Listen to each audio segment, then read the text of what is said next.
لبيك اللهم لبيك لبيك لا شريك لك لبيك إن الحمد والنعمة لك والملك لا شريك لك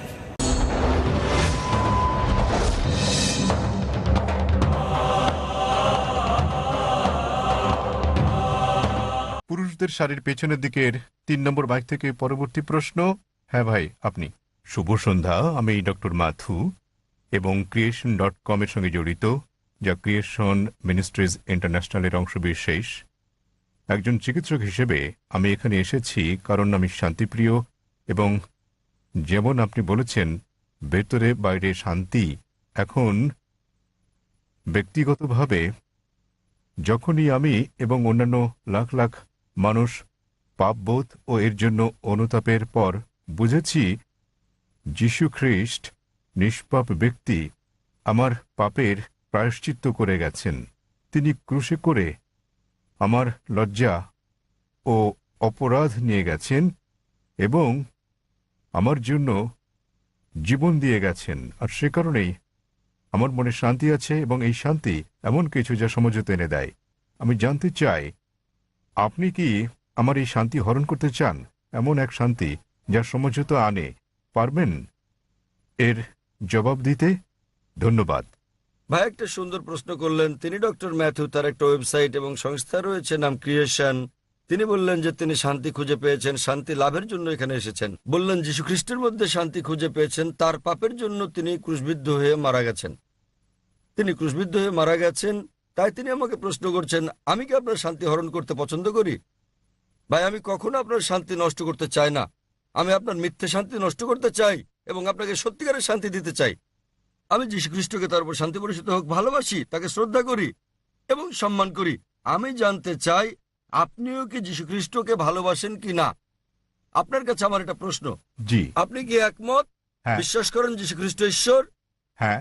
ঠিক আছে ভাই, এবার হয় আপনি সত্যিকারের শান্তি নিন, নয় আমি আপনার শান্তি গ্রহণ করি।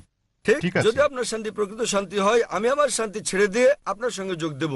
ঠিক আছে। এখন আমাকে বললেন যীশু খ্রিস্ট তার উপর শান্তি বর্ষিত হোক ঈশ্বর।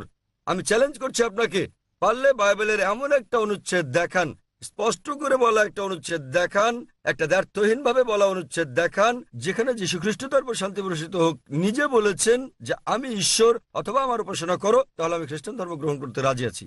আপনি বললেন যীশু হলেন ঈশ্বর। মুসলিমদের যতটা সংশ্লিষ্টতা রয়েছে তাতে ইসলাম ধর্ম হচ্ছে একমাত্র খ্রিস্টান ধর্ম বিশ্বাস যাতে যীশু খ্রিস্টকে তার উপর শান্তি বর্ষিত হোক বিশ্বাস করতে বলা হয়েছে। কোন মুসলিমই মুসলিম হতে পারবে না যদি সে যীশু খ্রিস্টকে বিশ্বাস না করে। আমরা বিশ্বাস করি যে তিনি সর্বশক্তিমান ঈশ্বরের অন্যতম সেরা পয়গম্বর ছিলেন। আমরা বিশ্বাস করি যে তিনি মসীহ ছিলেন, মানে খ্রিস্ট ছিলেন। আমরা বিশ্বাস করি তিনি জন্ম নিয়েছিলেন অলৌকিকভাবে, কোনো পুরুষের সংস্রব ছাড়াই, যা অনেক আধুনিক খ্রিস্টানে বিশ্বাস করে না। আমরা বিশ্বাস করি যে তিনি ঈশ্বরের অনুমতিক্রমে মৃতকে জীবন দান করেছিলেন। আমরা বিশ্বাস করি যে তিনি ঈশ্বরের অনুমতিতে জন্মান্ধ কুষ্ঠরোগীদের সুস্থ করেছিলেন।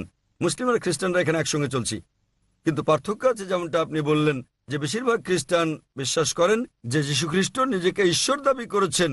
পরিষ্কার করে বলা এমন একটিও উক্তি নেই সম্পূর্ণ বাইবেলে যেখানে যীশু খ্রিস্ট নিজেকে বলেছেন যে আমি ঈশ্বর কিংবা আমার উপাসনা করো। যদি এরকম উক্তি দেখাতে পারেন আমি খ্রিস্ট ধর্ম গ্রহণ করতে প্রস্তুত। যদি তিনি না বলে থাকেন তাহলে কেন আপনারা বিশ্বাস করেন তিনি ঈশ্বর? আর কোথায় যীশু খ্রিস্ট নিজে বলেছেন যে আপনাদের পাপ নিয়ে তিনি ক্রুশবিদ্ধ হয়ে মারা গেছেন? এই শিক্ষাটা হচ্ছে পলের। আপনারা কি পলকে না যীশু খ্রিস্টকে তার উপর শান্তি বর্ষিত হোক অনুসরণ করছেন? বাইবেলের কোথাও নেই। তাই আমার প্রশ্ন হচ্ছে, যখন যীশু খ্রিস্ট কখনো বলেননি যে তিনি ঈশ্বর, তাকে ভালোবাসবেন, আপনাদের সম্মান করা উচিত। তিনি বলেন যখন তাকে জিজ্ঞাসা করা হলো, যা ছিল প্রথম উপদেশ, সেটা উল্লেখ আছে গসপেল অব মার্ক অধ্যায় নম্বর 12 অনুচ্ছেদ নম্বর 29। তিনি বলেন, শোনো হে ইসরায়েলগণ, আমাদের প্রভু ঈশ্বর হলেন এক ঈশ্বর। তিনি পূর্বসূরি মুসা আলাইহিস সালামের বাণীর আক্ষরিক পুনরাবৃত্তি করেন। তাই আমি আপনাকে বলছি, যদি আপনি যীশু খ্রিস্টের বাণীগুলো জেনে থাকেন, যদি আপনি বলেন যে খ্রিস্টান সেই ব্যক্তি যে যীশু খ্রিস্ট সাল্লাল্লাহু আলাইহি সাল্লামের উপদেশ অনুসরণ করে, যেমন উল্লেখ রয়েছে বুক অফ এফিসিয়েন্স অধ্যায় নম্বর 5 অনুচ্ছেদ নম্বর 18, যে মদ পান করো না। এটা আরো উল্লেখ আছে বুক অফ প্রভাবস অধ্যায় নম্বর 20 অনুচ্ছেদ নম্বর 1। মদ হচ্ছে ব্যঙ্গকারী, প্রতারিতরা এটা গ্রহণ করে। আমরা মুসলিমরা মদ পান করি না, কিন্তু অনেক খ্রিস্টানই পান করে। এছাড়াও আমরা মুসলিমরা শুকরের মাংস খাই না, যেমন বাইবেলে উল্লেখ আছে বুক অব লেভিটিকাস অধ্যায় নম্বর 11 অনুচ্ছেদ 7 ও 8, বুক অব ডিউটেরোনমি অধ্যায় 14 অনুচ্ছেদ নম্বর 8, বুক অব আইজায়া অধ্যায় নম্বর 65 অনুচ্ছেদ 2 থেকে 5। তোমরা শুকরের মাংস খাবে না। আমরা মুসলিমরা শুকরের মাংস খাই না, কিন্তু খ্রিস্টানদের বেশিরভাগই খাই।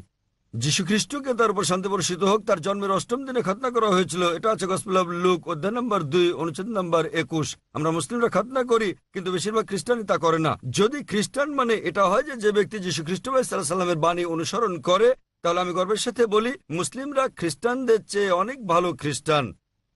তাহলে কোথায় আপনারা যীশু খ্রিস্টের উপদেশ মেনে চলেন আর বলেন যে আপনারা তার উপাসনা করেন? তো ভাই, বাইবেলের এমন একটা অনুচ্ছেদ আপনি উল্লেখ করেন যেখানে যীশুখ্রিস্ট তার নিজের মুখে দ্ব্যর্থহীন ভাষায় বলেছেন যে আমি ঈশ্বর কিংবা আমার উপাসনা করো। ডক্টর জাকির নায়েক, জি ভাই। আমার প্রশ্নটি ছিল শান্তির ওপর, এবং আমার সেই শান্তি রয়েছে। আমি কোনো কিছু প্রমাণ কিংবা আপনার সঙ্গে ভিন্নমত পোষণ করার জন্য কিছু মুখস্থ রাখতে কিংবা বলতে আসি। ভাই, আমি যা বলতে চাই তা হচ্ছে শান্তি, যা আমার বিশ্বাস থেকে এসেছে। কারণ আমরা সবাই পাপী এবং আমাদের পাপ মোচনের জন্য ত্যাগ স্বীকার করা প্রয়োজন।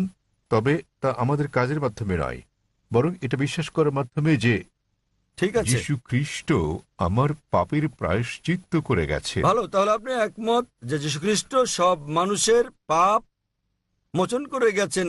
আপনি কি ব্যাপারে একমত? হ্যাঁ, যারা তাকে বিশ্বাস ঠিক করে। আছে, তাহলে ধরুন আপনার মতো একজন খ্রিস্টান যে যীশুখ্রিস্টকে বিশ্বাস করে, সে আপনার স্ত্রীকে ধর্ষণ করলো, তাহলে কি সে স্বর্গে না নরকে যাবে?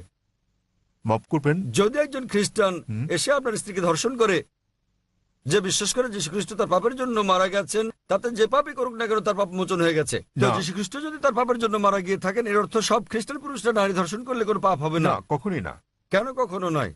আপনি তো বললেন, যদি আপনি বলেছেন, আপনি তো বললেন ভাই, আপনি বললেন আপনার কর্ম আপনাকে স্বর্গে নেবে না, এটা আপনার বিশ্বাস। তাহলে যদি বিশ্বাস করেন যীশুখ্রিস্ট আপনার পাপের জন্য মারা গেছেন, যদি ধর্ষণ করেন, ডাকাতি করেন, যদি অন্য মানুষকে নির্যাতন করেন, তাহলে কি আপনি স্বর্গে যেতে পারবেন?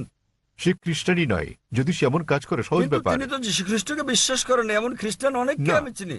এর মানে এটা ভুল ধারণা, ঠিক আছে? বাইবেলে লেখা আছে এমনকি শয়তানরাও যীশু খ্রিস্টকে বিশ্বাস করে, কিন্তু তারা তাকে অনুসরণ করে না। ঠিক, ঠিক আছে, তারা অনুসরণ করে না। আপনি কি যীশু খ্রিস্ট সাল্লাল্লাহু অনুসরণ করেন?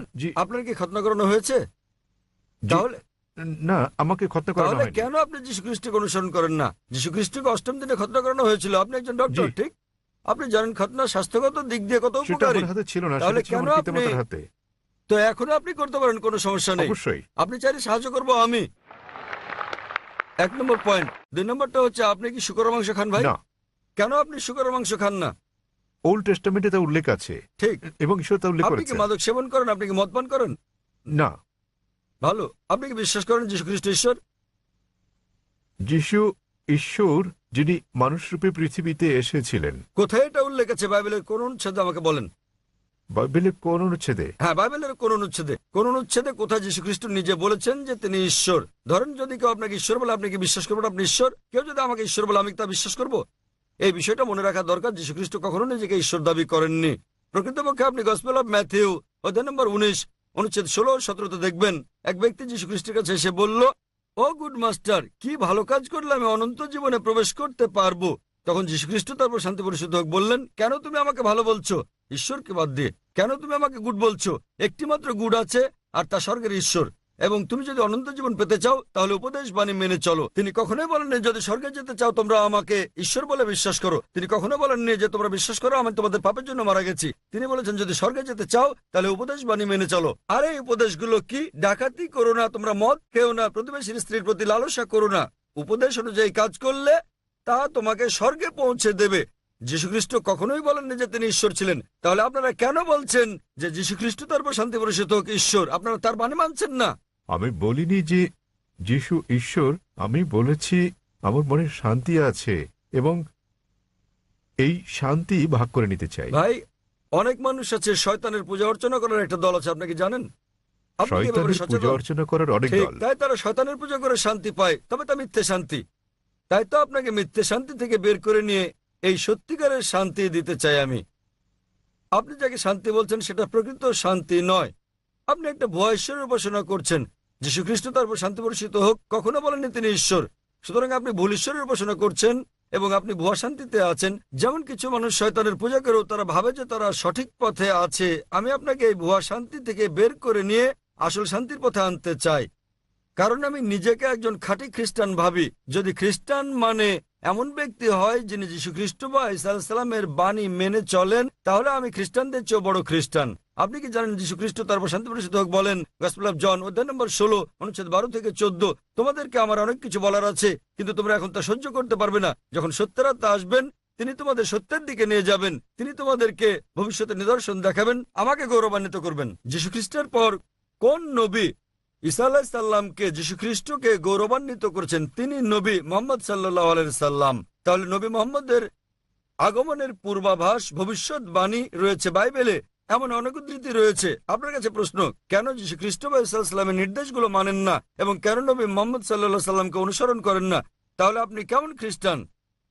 আপনি কি বোঝাতে চেয়েছেন যে আমি খ্রিস্টানদের শিক্ষা অনুসরণ করি না? মোটেই তা নয়, আমি রেফারেন্স দিয়ে উদ্ধৃতি দিচ্ছি।